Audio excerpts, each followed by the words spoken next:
Today we have a very important guest who probably challenges the polygraph profession more than anyone out there.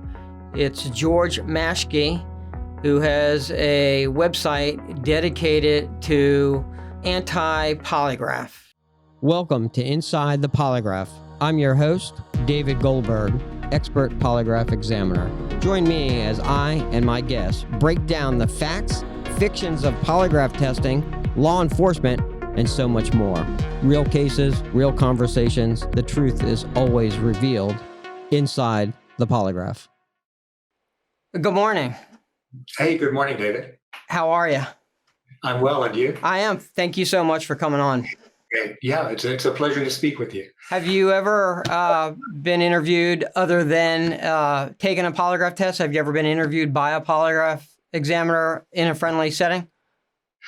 Not like this, no. Well, good. So this is the first, huh? This is my first. I've done interviews online, but this is the first with a polygraph examiner. Right, exactly. So that's what I'm saying. I've seen your podcast before or your interviews before, but I'm asking you, you've never been interviewed. Generally, polygraphers avoid me. Exactly. And I'm not afraid to avoid, other opinions or someone who has opposite, thoughts. So I just appreciate you coming on. Okay, wonderful. I feel the same way. I'm happy to talk. I am very interested in the topic of polygraphs, and so I'm happy to speak with you. Well, I appreciate it. Yeah. All right. So if you're ready, I'm ready as well. Okay. All right. I guess we're recording already, so I guess you can decide when to hit the go button for the. Take your time. Yeah, take your time, and here we go. Okay. All right. Welcome to Inside the Polygraph with David Goldberg. I'm your host, David Goldberg. On today's show, I have a very special guest that challenges the polygraph institution as a whole. This guest is George Maschke, co-founder of antipolygraph.org, a nonprofit public interest website dedicated for educating the public in his efforts to exposing and ending polygraph-related waste, fraud, and abuse. Mr. Maschke is a former U.S. Army interrogator and reserve intelligence officer with experience in counterintelligence, counterterrorism. He holds a PhD in Near Eastern languages, cultures from the University of California, Los Angeles, UCLA. Mr. Maschke, welcome to Inside the Polygraph with David Goldberg. I'm David Goldberg. Thank you, David. It's a pleasure to speak with you today. Thank you. We have a lot of commonality, and I want to talk about that commonality that we have. First, the common ground that we have is you honorably served this country in the armed forces, and I want to thank you very much for your service in this country. I have a lot of listeners that are currently serving and who have served, and I always want to ensure that those that serve are thanked. And I too served in this country as a combat cameraman. Mm-hmm. So thank you. So thank you. Okay, I have never been in combat. Second, you worked alongside the FBI on the first World Trade Center bombing as a linguist, and you worked with the fine men and women of the FBI during that time frame, correct? Yes, that's right. And I, too, was a first responder in the second World Trade Center at 9/11, so we have some common ground right there. Mm-hmm. Also, I worked alongside some fine men and women in the FBI in law enforcement as well. And last but not least, even though you're on opposite polars of the spectrum, we have familiarity with polygraph examinations. Yes, indeed. Despite our common ground, we do have a lot of differences. And we're going to be talking about that today on this podcast. So I first want you to explain and tell all the listeners what made you the anti-polygraph guy. Well, I had a fairly negative experience with the polygraph. Um, when I applied to become an FBI special agent after having worked with the FBI on counterterrorism issues, I decided that I'd like to be a special agent in the Bureau. So I applied for the job, and this was shortly after the Ames espionage case. And, Ames famously beat the polygraph twice while he was spying for the Russians. But somehow, as a response to this, the FBI decided it would be a good idea to start requiring polygraphs for special agent applicants. So I was among the first polygraphed.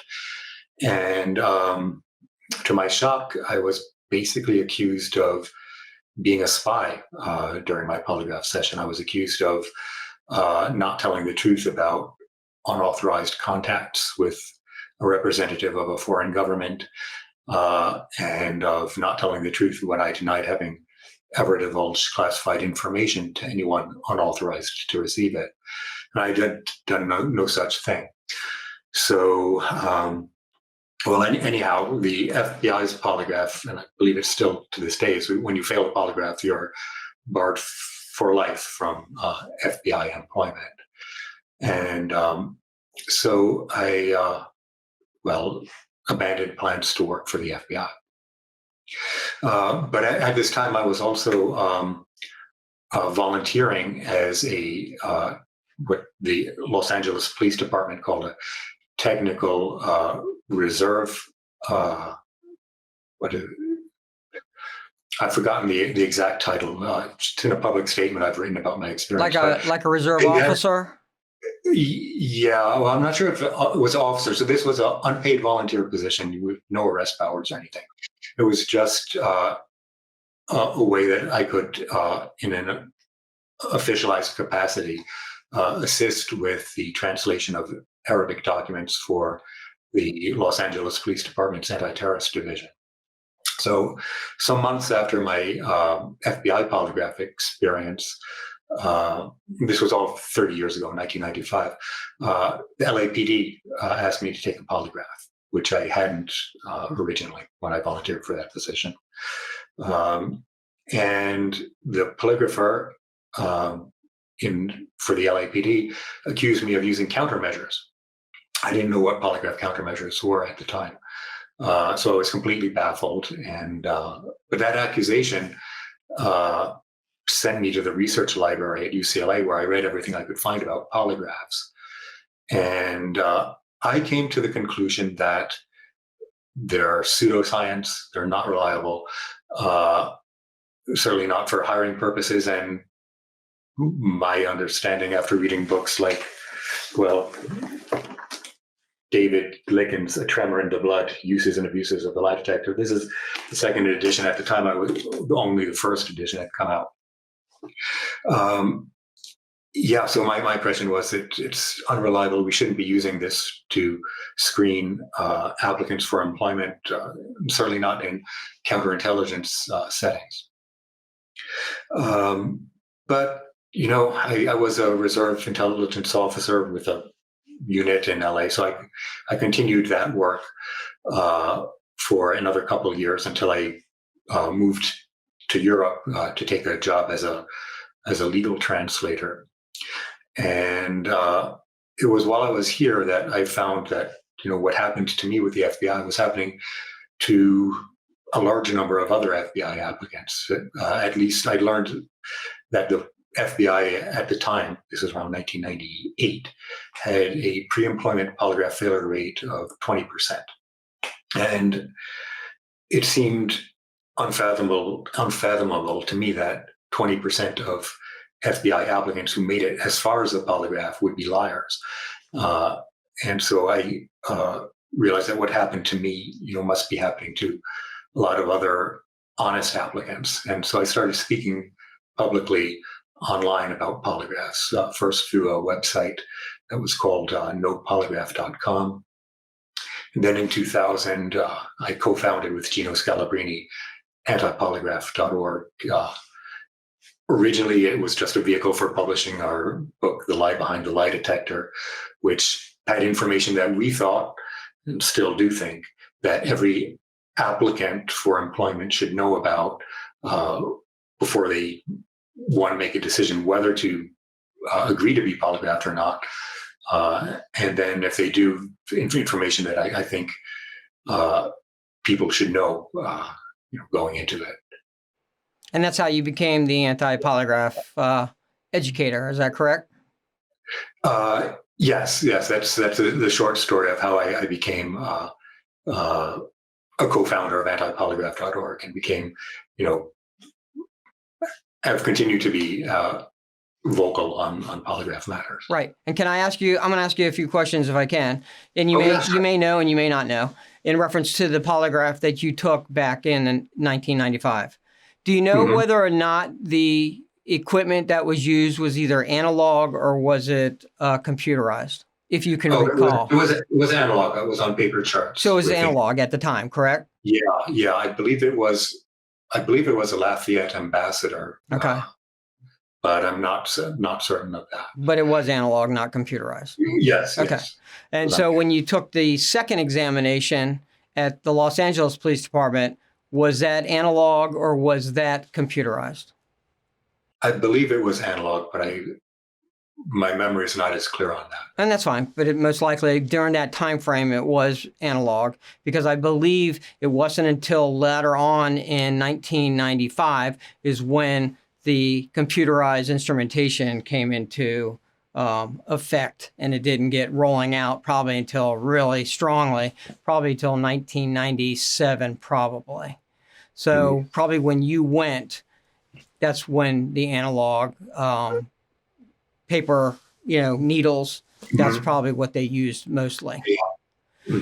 When you took your examination with the FBI, and I know who you took it with, I've read the exam. Right.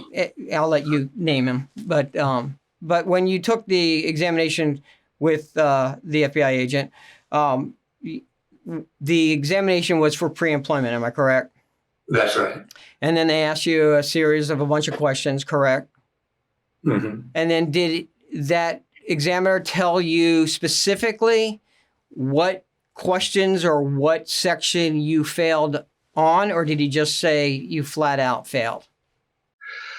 He told me specific questions. Yeah, the counterintelligence questions. So the ones that allegedly you either sold secrets to a foreign nation or passed information on. This wasn't actually part of the question. It was unauthorized disclosure of classified information, unauthorized contacts with a representative of a foreign government, as I recall. But so he accused me of lying about the counterintelligence questions. When I eventually got his report under the Privacy Act, Freedom of Information Act. Well, to request your own things that are it's the Privacy Act, but they're related. So same. And what did it say inside that report? So the report said I failed all the questions. Okay. About use or sale of illegal drugs, and which I've never done either. So I think that's something else we have in common. Were you ever investigated after failing giving information to a foreign entity? Were you ever investigated by the FBI after that failed examination? If I was investigated by the FBI after that, I don't know about it. Were you ever charged? No. Okay. Going fast forward to the polygraph examination with the Los Angeles Police Department. Prior to the polygraph with the Los Angeles Police Department and failing the FBI, how did you feel going into that examination? After failing or after being told you failed the FBI, how did you feel going into the Los Angeles Police polygraph examination? Well, I felt not so good about it because originally polygraph had not been a requirement for the reservist position that I volunteered for. And having had the experience of telling the truth and being called a liar, I had some trepidation about being polygraphed again. Absolutely. And I would say I would agree with you. prior to taking that polygraph test with the Los Angeles police polygrapher, had you even understood or knew or read up anything about countermeasures? I'm not sure if I did or not, because again, I mentioned I read A Tremor in the Blood, Uses and Abuses of the Lie Detector. And I don't think I had read it by that time. Okay, and even if you did, I can't say for certain. And even if you did you try to manipulate the Los Angeles police test that you took? No. Okay. After the first failed and the second failed examination, what happened after that that caused you to truly become anti-polygraph? Well, again, as this is to the best of my recollection, I really began researching the polygraph after that countermeasure accusation. And so, as I mentioned, I went to the stacks at UCLA's law library and at the medical library, reading all I could find about polygraphs. And so I found conflicting claims and purported results from peer-reviewed studies. And what really made things click for me was reading Licken's book, A Tremor in the Blood, Uses and Abuses of the Lie Detector. It, speaks to a broad general audience, and I'm not a scientist. So I found it clarifying in explaining, the scientific shortcomings of polygraphy, why I came to understand why, an honest person might fail the polygraph if they're more sensitive to the relevant questions than to the control or comparison questions. Sure, and we're going to talk about that in this podcast. Yeah. But the one thing you didn't mention, and I want to mention that you had written, there was a third incident that ultimately affected you, and that was that later on down the road, didn't your security clearance get taken away from you? Yes, this was shortly after antipolygraph.org went online, and that was based on what you allege the polygraph. Well, yes, I think it was actually more retaliation for co-founding antipolygraph.org. Okay. Because by the time antipolygraph.org went online, that's September 18th, 2000, my security clearance had been under review, and I had been given a interim top secret clearance. But I was interviewed by a reporter for the Washington Post named Vernon Loeb, and I mentioned to him that I held a security clearance, and he put that in an article that he wrote about polygraphs and mentioning, my experience and activism. And so it was not long after his article was published that my security clearance was revoked. I suspect that what happened is that someone higher up saw that article and decided to retaliate against me. Okay. And I guess where I'm going at is it's a trifecta for you that you failed 2 polygraphs, you get a security clearance taken away, and this is where I empathize, anyone would not believe like the polygraph if something like that occurred to them. Would you agree? No, I wouldn't agree. You wouldn't agree that? No. Well, when I first failed the polygraph, it seemed to me that, I didn't understand how I could fail. But I understood that, it's possible for a person to fail the polygraph, and the margin of error, any test is going to have a margin of error. So my first thought was, how did I fall into that small minority? Because Jack Tremarco told me, I think that the polygraph was something like 97% accurate. So I was at first in researching it, trying to figure out how I ended up in that 3%. And then, with being accused of using countermeasures when I didn't even know what they were. That set off bells. But the thing that really cemented my opposition to polygraphy and made me feel compelled to talk about it was learning that what happened to me was happening to many other people.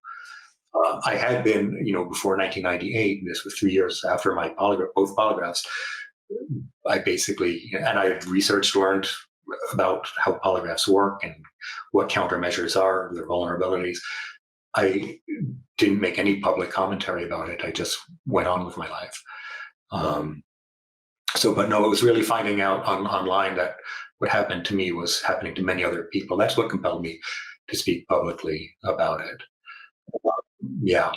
So the revocation of my clearance, remember, this happened after anti-polygraph. Yeah. So I'd already made a decision to go public before my security clearance was revoked. Yeah. In reference to like you said, you talk about the pre-employments, and so many people fail pre-employment polygraph tests.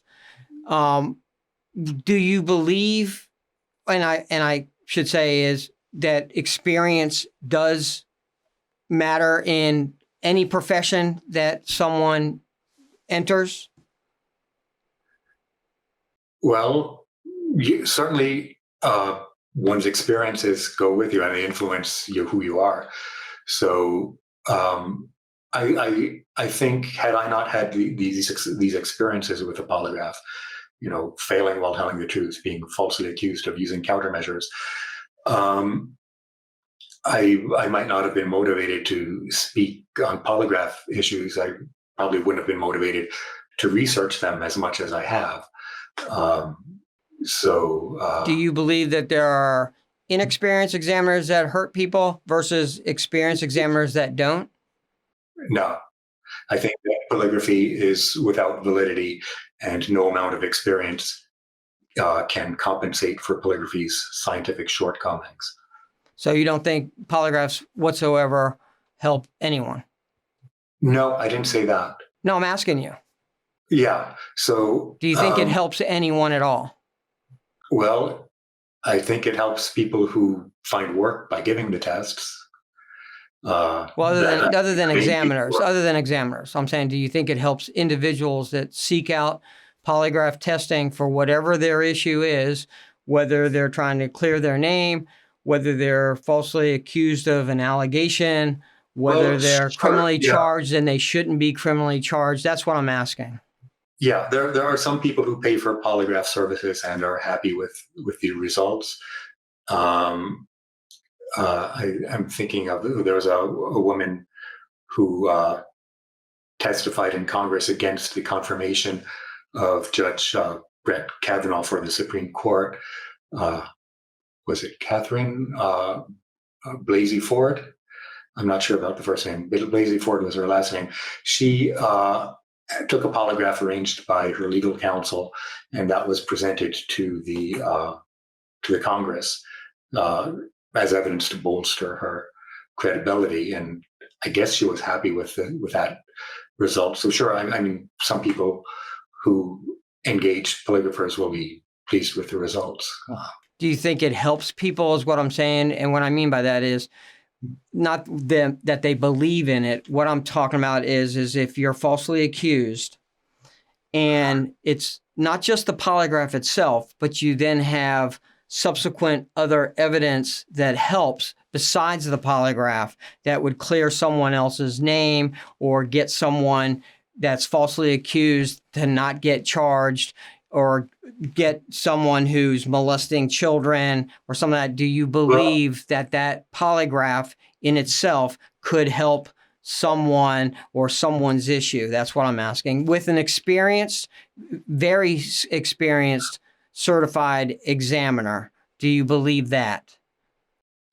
I believe that polygraph results have helped people to get out of legal trouble. I know because I've communicated with some. All right, and I appreciate your honesty. I do believe, and this is where I am absolutely with you on your side, that yes, there have been many people, and I have seen it in people that have come to me that have failed polygraph examinations for their dream jobs, just like you. You were going for your dream job in the very beginning, your FBI, because you were recruited. You liked working with them in the first World Trade Center bombing. You got that taste of law enforcement, and you thought, wow, this is something I could do, I'm sure, right? And that was a dream job of yours, and I'm sure things would have totally changed for you, I'm sure, and this is a hypothetical, if I could ask it, if you would have passed that polygraph in the very beginning with the FBI, and this is a hypothetical, where do you think your thoughts would have been then? Well, if I had passed the polygraph, I might have been less skeptical of it. I probably wouldn't have researched it as much as I did. Given my background as an interrogator, I could have even possibly ended up going to polygraph school. Right, and you would have been a career FBI agent, and probably at this time of frame, you probably would have been a retired FBI agent. That's right. Yeah, you have to. I'm 61, so you have to. I believe the retirement age is 57. There you go. So you'd be sitting back, retired, and being on all the news channels right now talking about the major cases that are out there, and that's what would have probably been if I read a crystal ball. Yeah, I don't know if knowing what I know now about the Bureau, I'm not sure I would have made a career of it. But that's for non-polygraph related. Right, and like I said, I'm just hypothetically, but that's what I was saying. Had you passed, that's where your trajectory would have been. However, like I said, I do agree with you wholeheartedly that there are so many innocent individuals that tend to fail polygraphs or pass polygraphs because, and this is where, excuse me, I'm steadfast, based on the inexperience, the lackadaisical examiner, the lazy examiner, the I don't care examiners, or the ones that don't formulate questions properly, don't do the procedures properly. Those are the ones that harm and hurt people in all aspects of their life, career, family, falsely alleged of something. Those are the examiners that do great harm. And matter of fact, even on your pages, I think you've even put some examiners that have done some egregious things on your blog, and they're still out there doing examinations. Mm-hmm. Yes. So I commend you in that aspect. So, and that's where you and I are on common ground. I agree, but where you and I disagree, you're anti-polygraph altogether. I'm polygraph where it comes to experience, because those experienced examiners, there are very few, but those experienced examiners are not going to harm or hurt people. And that's where I stand. So as it seems to me that even a very experienced, well-intentioned polygrapher is still liable to be wrong often because of polygraphy's lack of scientific underpinnings. And when you're wrong, you won't know in most cases because it'll never be shown, for sure whether the person was telling the truth or not. You're talking about human error? I'm talking about error of, polygraph results, calling someone deception indicated when they're telling the truth, or no deception indicated when they're not telling the truth. I believe that even the most experienced polygraphers are prone to making mistakes because of the unreliability of the procedure itself. No matter how well intentioned they are, no matter how by the book they do things, they're going to make errors, a lot of errors. And I think to the extent that they believe in polygraphy, that can blind them to their susceptibility to making mistakes. I get it. And here's a personal example of what I say in reference to what you say. And this is where I say personal.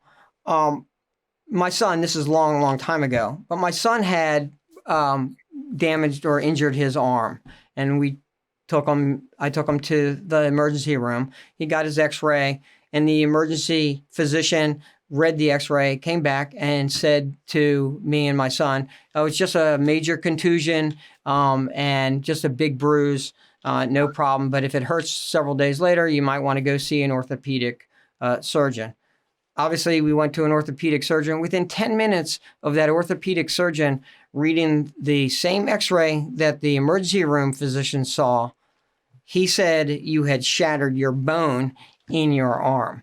So I guess what I'm trying to get at is here is a medical doctor in the emergency room who's gone to multiple years of experience, science, all that, and he reads the results wrongly.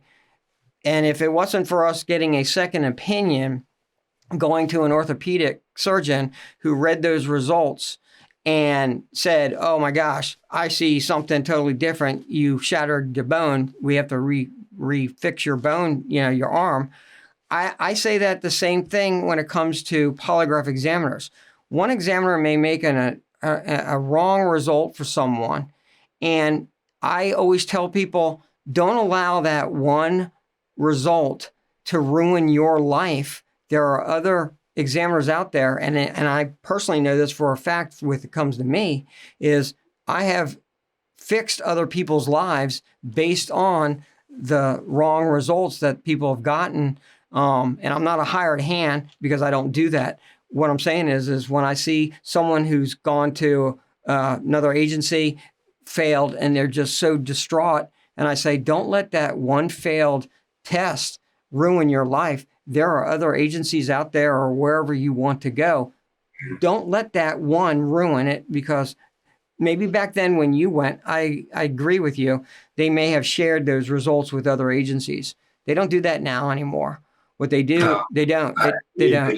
The federal agencies do share polygraph results with each other. They don't. They ask you when you go take one, what they do is they ask if you've ever taken a polygraph before. You either can say yes or you can say no, but they don't call that. Do you know the amount of examinees or applicants that take polygraphs from other agencies that go to other agencies?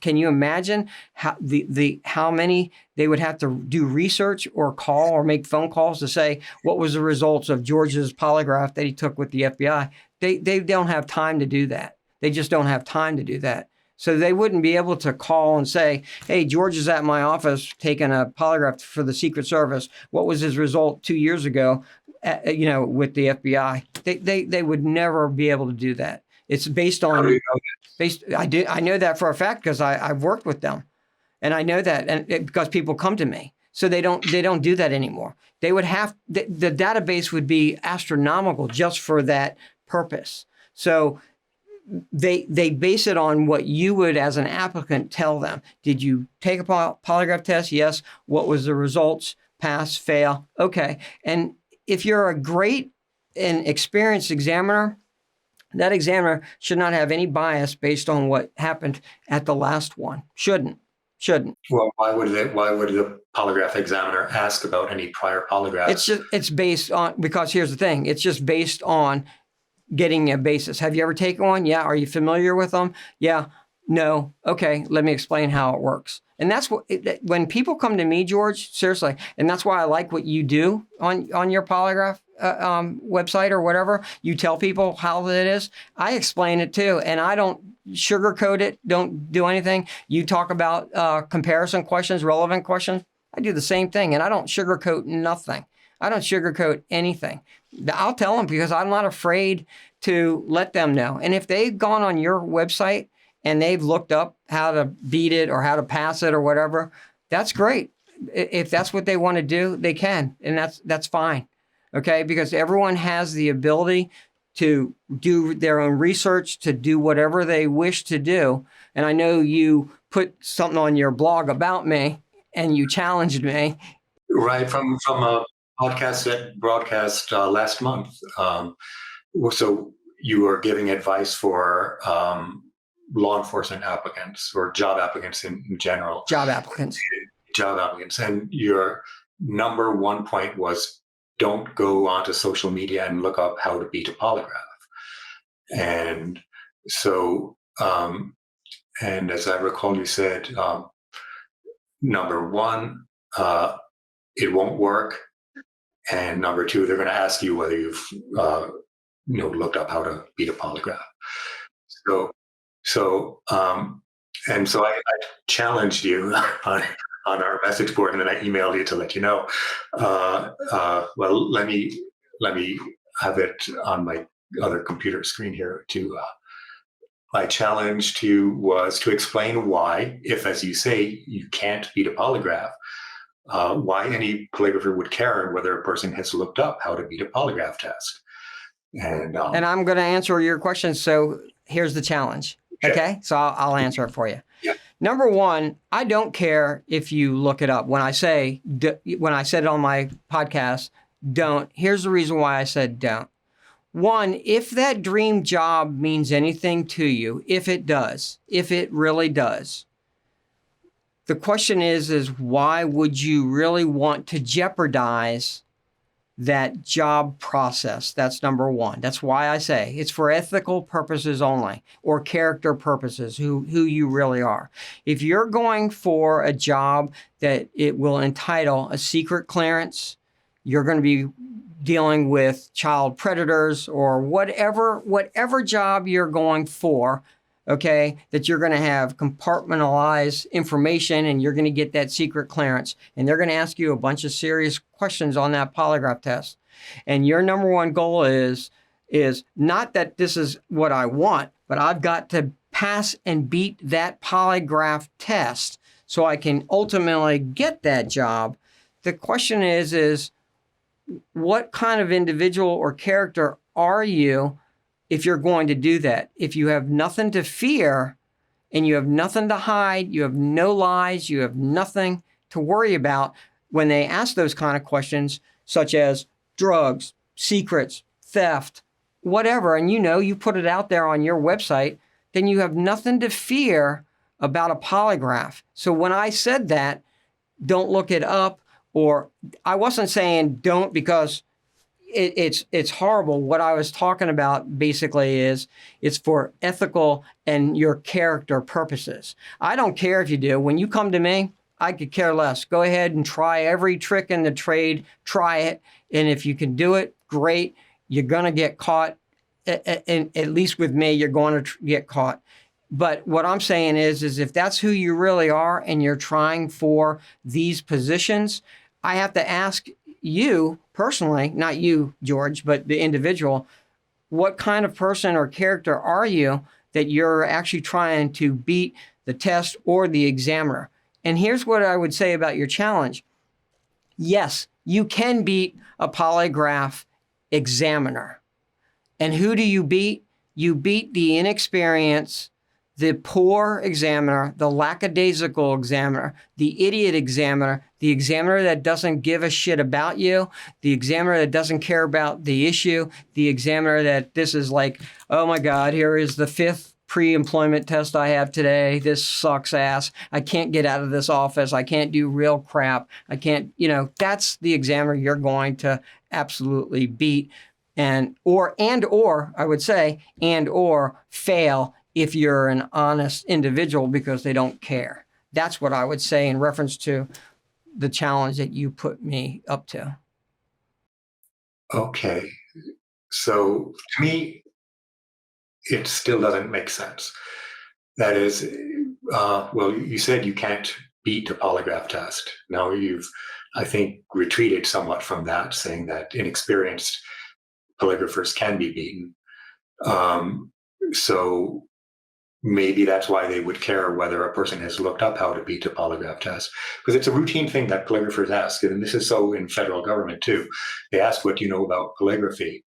And it seems to me that if the polygraph couldn't be beaten, polygraphers shouldn't care what a person knows about polygraphy, whether they've researched it, no more than when you go to take a urinalysis test, also part of the law enforcement hiring process.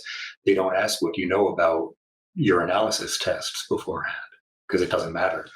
But I think with polygraphy, it does matter. Um, and Well, it does matter because of ethics. It's based on ethics. If you're, and that's what I'm saying, when you go for a pre-employment polygraph test, what kind of jobs are testing you for pre-employment? That's what I'm asking. You know, because you've... Yeah, typically law enforcement and national security. And what else? What other jobs?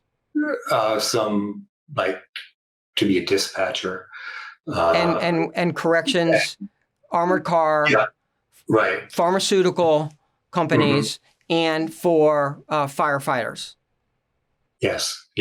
And so all those jobs that have required pre-employment polygraph tests, what is the agency or departments looking for those type of individuals? What are they looking for? Yeah, they're looking for honesty and integrity. Exactly. And what else are they looking for? Well, qualified applicants who meet out. Absolutely. And so if you took away, I'm just going to ask this, and this is a hypothetical, if you don't mind again, and I appreciate you being on this podcast.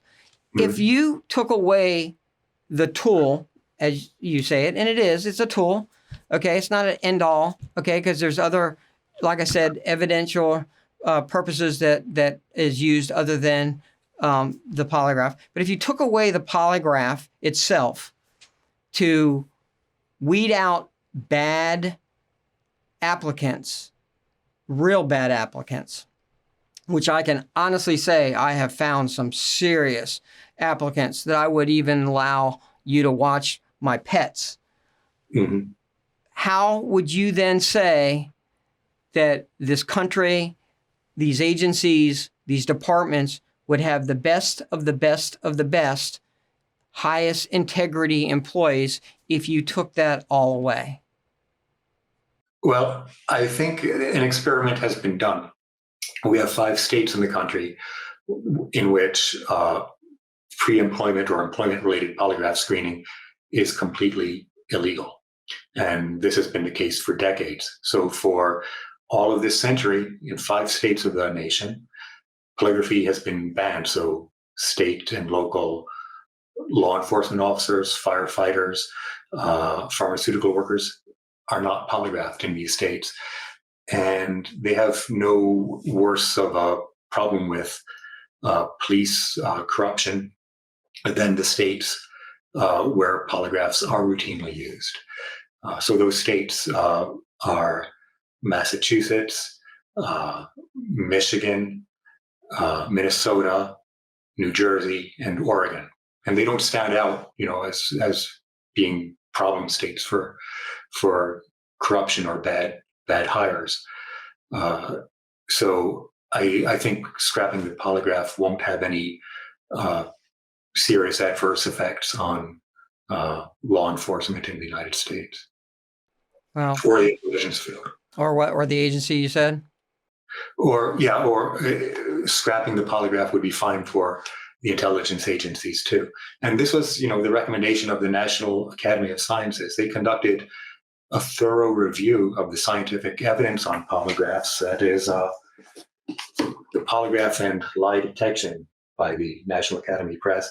This was published in 2003.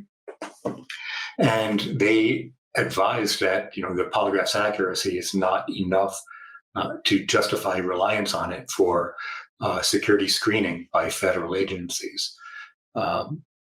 Unfortunately, by circumstance, this came out not long after 9/11, and the agencies that rely on polygraph screening just ignored the results, and they actually doubled down in their reliance on polygraphs, despite the scientific recommendation not to rely on it. And what do you think then, if and you are anti-polygraph, but I don't see you writing anything, or maybe you did, I haven't seen it. What do you think about the other avenues out there, voice stress analysis, eye detect, all those things? Well, voice stress analysis is utter nonsense, and I have written about that. Exactly. Uh, yeah, I've got a number of articles on antipolygraph.org about voice stress analysis, and which is most notably promoted by Charles Humble and his National Institute for Truth Verification, as he called it. It's a scam. And as for eye detect, I'm also very skeptical of that. I think the marketing is way ahead of any science on that. And I believe that eye detect suffers from the same theoretical design flaws as does polygraphy. Right. Because I would just say that those two are probably worse than anything out there, because you don't have to be as trained for long periods of time. There's less analytical data on those two. And I think those two really do a lot of harm to a lot of people, versus the polygraph itself. And as you know, polygraphs have been around, especially for pre-employments, over 60 years, and it's not going away anytime soon. And polygraphs have been around for over 100 years. Not as sophisticated as it is, more so now, but it's getting better and better, per se. You think the polygraph is getting better and better? I think they've done more research, and they're doing more research. So yeah, I do believe that. It seems to me that very little research is being done into polygraphy. They're doing it. I mean, I think the last. Go ahead. Oh, sorry. No, go ahead. I was going to note that, since about the time of Operation Liebusters, which was a federal operation to go after people who taught others how to pass polygraphs, including the late Doug Williams, the Federal Polygraph School really has not been publishing any research at all into polygraphs. It doesn't necessarily mean they're not doing it, but they're not. They used to publish things through the at the Defense Technical Information Center. They don't anymore. Yeah, they're still doing it. I don't think they're publishing it as like you said, but they are still doing research that I know. But they're not publishing it. On the subject of whether people can beat the polygraph or not, the Federal Polygraph School did a study on countermeasures about 30 years ago, circa 1995. It was the research was under the auspices of Dr. Gordon Barland, and it showed that with an hour of training, 80% of test subjects were able to beat the polygraph. There are countermeasures. I'm not saying there isn't. Yeah, absolutely. There absolutely are countermeasures. And they were very effective. And this was with examiners who, were expecting them. Sure. And I'm not denying that there aren't countermeasures. I'm not denying that individuals that go seek polygraph examinations don't practice these countermeasures. Yeah. So to my thinking, the fact that such effective countermeasures exist, and there's nothing in the polygraph literature about how to reliably detect them, is another reason why I don't think we should be relying on polygraphs for law enforcement and national security purposes. Because like the Ames case showed, or the espionage case of Anna Montes. But do you know a lot about that Ames case, which I do? Do you know in reference to the examiner? Do you know that was a habitual testing phase in reference to that? Which means if you continue to go to the same examiner over and over and over again, at some point, that examiner, just like if you were to go to an examiner, the same examiner every so many times, at some point it's going to be like, hey, George, same thing, have a seat, same questions, don't worry about it, blah, blah, blah. It's going to be an habitual effect. Are you saying where that the examiner Ames had the same polygrapher for What's that? both? Are you saying Ames had the same polygrapher for both polygraph examination I think he series? did. They were like 5 or so years apart. No, I'm not saying that. I think he had multiple examinations, not just two. I think they reported it too, but I think Two he he's reported while he was committing espionage against the United States. Of course, would have been polygraphed before that throughout his CIA career. But no, I read John Sullivan, the retired CIA polygrapher, wrote about the Ames case in his memoir, Gatekeeper. And so I read what he wrote about the Ames case there. And he, said, Sullivan says that, well, excuses have been offered for why Ames passed. He thinks, Ames beat the test. Oh, I'm not saying he didn't. I mean, we obviously know he did. He did beat the test.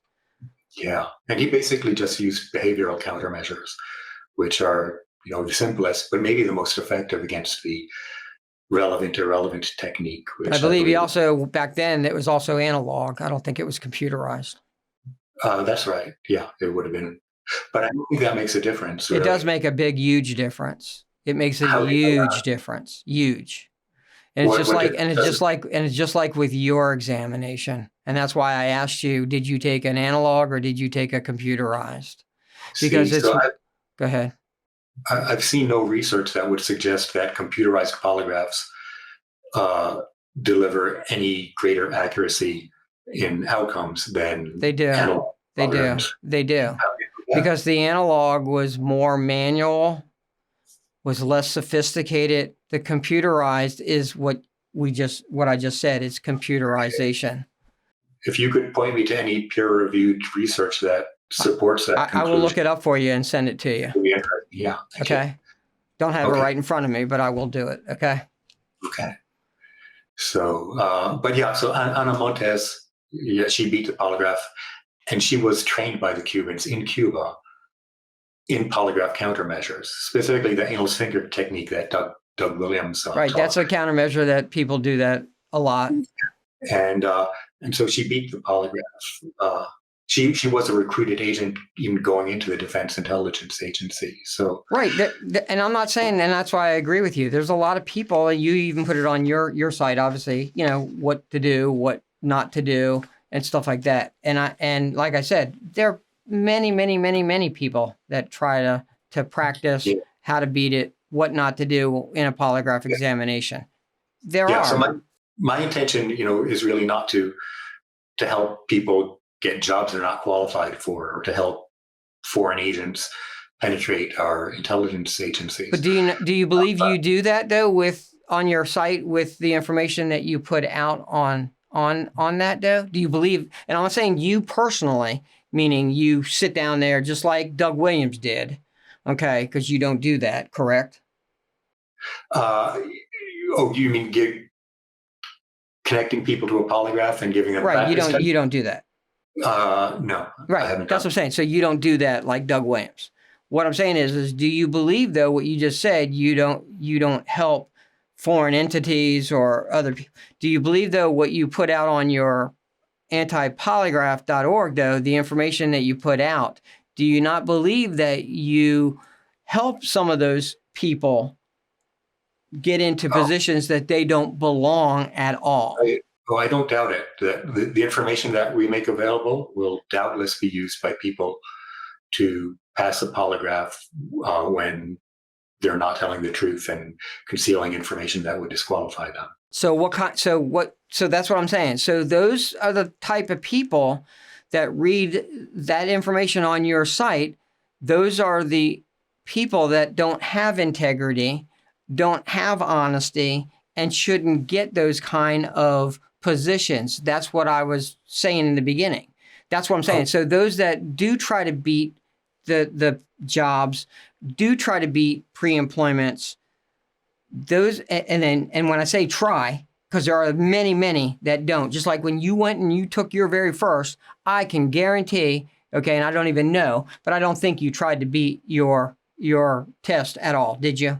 No. No, of course not.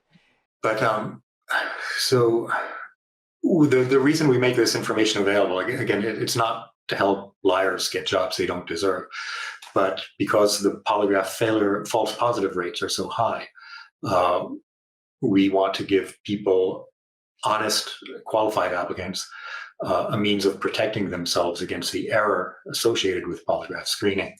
So, and there's no way to make that information available to honest people without also making it available to everyone.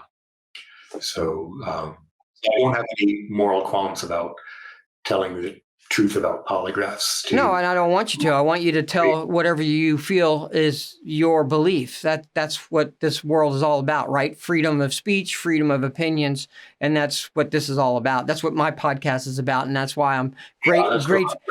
And that's why I'm engage in conversation. Exactly, and that's why I'm grateful for you to accept being on my podcast.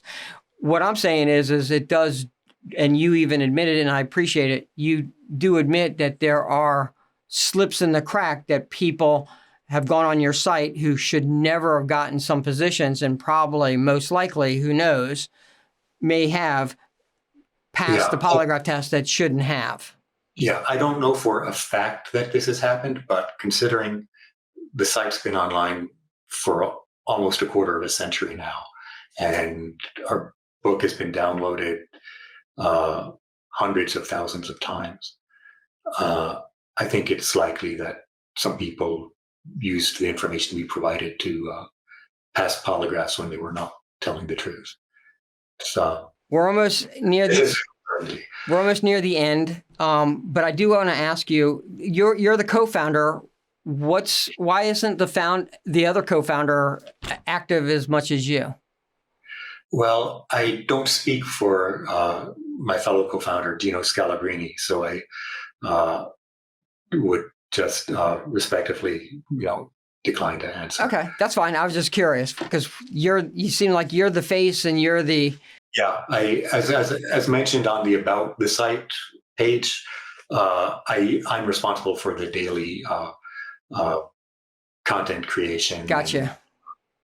Editorial policy of the site. I got you. All right. Well, in closing, again, I can't thank you enough for being on this podcast. And I thank you. And again, you're educating those that want to be educated on why polygraphs don't work, or why they don't believe in polygraphs, or why they shouldn't believe in polygraphs. And you can go to antipolygraph.org, obviously, read those for what George Maschke puts out. And if you do believe in polygraphs, well, what I say and what I always say is look for an experienced, certified examiner and do your due diligence, because if you don't, then you'll probably be heading towards George Maschke's website, and you'll be just like Mr. Maschke, very anti-polygraph, because a polygraph will ruin your life because of the poor examiner. Any final words, George? And again, I can't thank you enough for being on this podcast. Yeah, there is something final that I thought maybe we should discuss. Maybe it could be another interview, but I think there's things short of countermeasures that people can do and be aware of to avoid wrongly failing. And I can tell you really quickly, one, many people, when they're in a anxiety-inducing setting, will breathe slowly and regularly. You shouldn't do that, because many polygraphers are taught to interpret that as a countermeasure. And so just by trying to remain calm, you can end up being falsely accused of having tried to beat the test. Just a closing point, I would say that don't breathe slowly and regularly on the polygraph. Just avoid that. It's not a countermeasure not to do it. and your polygrapher will be happier too if you don't do that. I agree with George. Don't breathe slowly, breathe normally. And I tell every individual that comes to me, don't manipulate your breathing, just like George just said. So George isn't a polygraph examiner, but he just helped you out there. And if you want more of content like that, please reach out to me and I will. And George, if you'd like to come back on this podcast, please reach out to me and I would be more than happy to have you back on as a guest. And I thank you once again for being on this podcast, Inside the Polygraph with David Goldberg. Well, thank you, David. And I'm also happy to speak with you again. If you have any additional questions you'd like to ask me, feel free to be in touch. Thank you. You have a wonderful rest of your week and a great weekend. Thanks. You too, David. You take care. Thanks so much for listening. If you truly liked what you heard today, please be sure to rate the show, share with others, and subscribe for more episodes.